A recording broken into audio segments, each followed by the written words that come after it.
Good evening and welcome to KiniNews. It was a dramatic start to the week as opposition MPs faced off with Federal Reserve unit personnel near Dataran Merdeka, and based on the turnout, Anwar is convinced that Muhyiddin does not have the numbers. Opposition leader Anwar Ibrahim has once again done the math and appears confident that Prime Minister Muhyiddin Yassin no longer has the numbers in Parliament. Kerajaan Muhyiddin sebagai Perdana Menteri telah jatuh tumbang hari ini. Dan saya dapat maklumat ada dari parti-parti lain yang telah mengemukakan senarai yang minta keluar daripada barisan Perikatan Nasional. Maka dengan 107 yang ada di sini, tanpa mereka kerajaan sudah ditumbangkan. Anwar said this during a march with opposition MPs, including Dr. Mahathir Mohamad from Dataran Merdeka to Parliament this morning. However, heavy police barricades that included FRU personnel meant they had to abort their mission and disperse. Parliament was originally supposed to be in session today, but had been called off due to COVID-19 cases detected there. Muhyiddin's critics, led by Anwar, had repeatedly raised questions over the legitimacy of the current PN government. Meanwhile, Dr. Mahathir said Muhyiddin failed to serve Malaysians during the pandemic and has been focusing on politics. Sepatutnya kita cukup kepada masalah rakyat. Mereka lebih tumpu kepada masalah politik mereka. Nak jadi kerajaan, nak jadi Perdana Menteri. Kalau rakyat mati ribu-ribu pun, itu tak berapa. Opposition MPs aren't the only ones calling for Muhyiddin's resignation. Over in Kelantan, Umno has called for the same. But before that, with so much happening in the country, especially over these couple of weeks, Malaysia needs a free press more than ever before. By being an independent news organization that keeps those in power in check, we need your help to continue what we do. So click on the link in the description below to find out how you can contribute so we can continue to ask the tough questions. Kelantan UMNO Chief Ahmad Jazlan Yaakob has demanded the resignation of Prime Minister Muhyiddin Yassin. This was over what the Machang MP described as treasonous acts against the Yang di-Pertuan Agong. In a statement, Jazlan said that as the head of the Perikatan Nasional government, Muhyiddin is responsible for the treasonous acts. The Kelantan UMNO chief was referring to the PN government's move to defy the King's call for the emergency ordinances to be debated in Parliament. Instead, the government revoked the emergency ordinances without the ruler's consent, which prompted a public reprimand from Istana Negara. Jazlan is the second state UMNO chief to criticize the move. Previously, Pahang Menteri Besar Wan Rosdi Wan Ismail, who is also the Pahang UMNO chief, had sided with the ruler and hit out at critics. Three other UMNO parliamentarians against Muhyiddin are UMNO President Ahmad Zahid Hamidi, Najib Abdul Razak and Tengku Razaleigh Hamzah. Takyuddin is recovering well after a heart surgery and is expected to be discharged soon. De facto Law Minister Takyuddin Hassan has been hospitalized after undergoing heart surgery last Friday. The matter was confirmed by Past Information Chief Muhammad Syari Abdul Hassan when contacted. Earlier, Utusan Malaysia reported that Takyuddin was admitted to a private hospital in Kuala Lumpur and underwent a 3-hour heart procedure last Friday. Syari also said the party was informed of the matter earlier today by an aide to Takyuddin. Meanwhile, past Deputy President Tuan Ibrahim Tuan Man had reached out to Takyuddin and was informed that doctors had inserted stents at the blockages. Tuan Ibrahim added that everything went well and he is expected to be discharged in 1 or 2 days. Last week, Takyuddin made headlines after announcing in Parliament that the PN government had revoked all emergency ordinances. This was followed by a royal rebuke by Istana Negara, which saw the Yang di-Pertuan Agong expressing disappointment with Takyuddin's conduct and that of Attorney General Idrus Harun.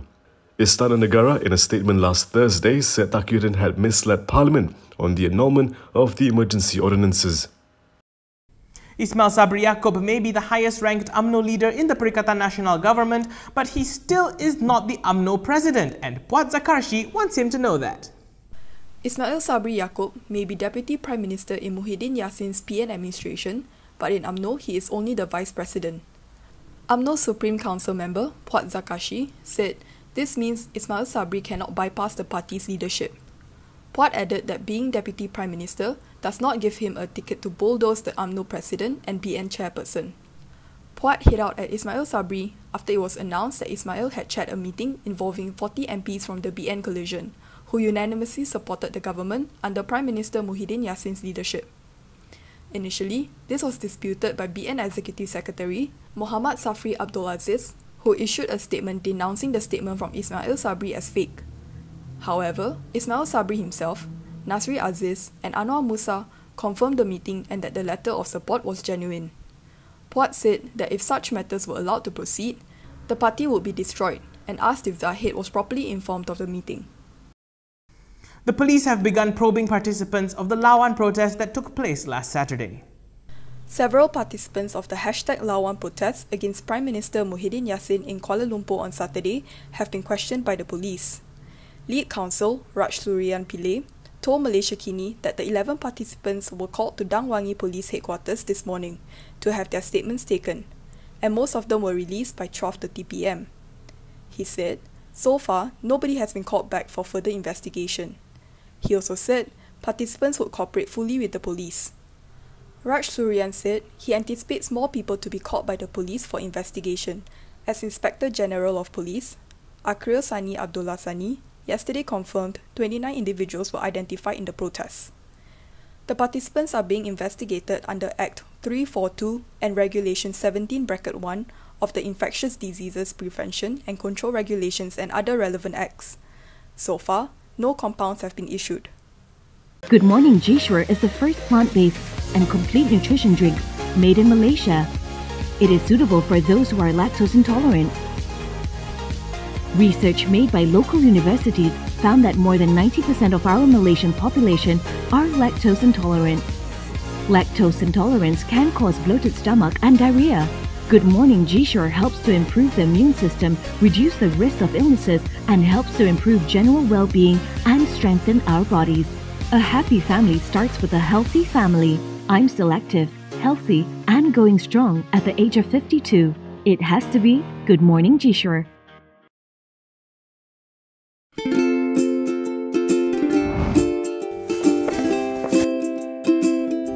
Shellfish, red meat, and beer. If you love indulging in these foods, you may end up with high uric acid level in your blood.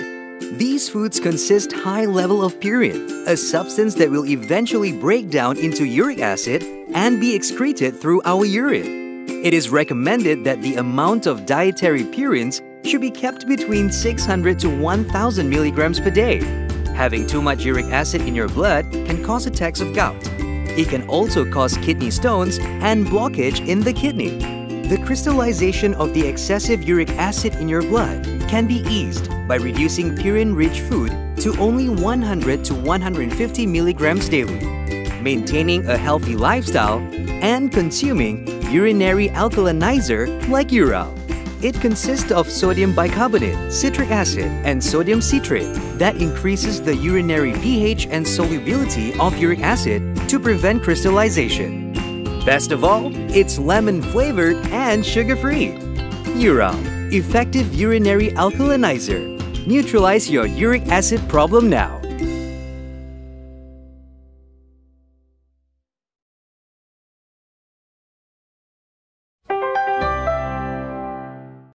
Malaysia recorded over 15,000 new COVID-19 cases today, and one MP fears that the number could go up in the coming days due to the protest by opposition MPs this morning.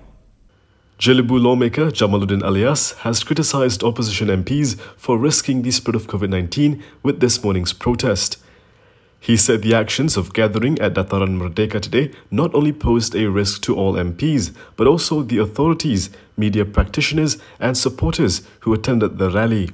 He added that there were also news reports saying that there is an MP who was supposed to undergo quarantine after an aide was found to be positive with the COVID-19 Delta variant. The Umno MP said while he understands the concerns of the opposition MPs and supports democracy, everyone should understand the present situation and reality about the COVID-19 pandemic. This morning, more than 100 opposition MPs gathered at Dataran Merdeka in Kuala Lumpur to protest the suspension of Parliament. The suspension was announced on Saturday by Prime Minister Muhyiddin Yassin, who cited the risk of COVID-19 after 11 cases were detected within the Parliament grounds.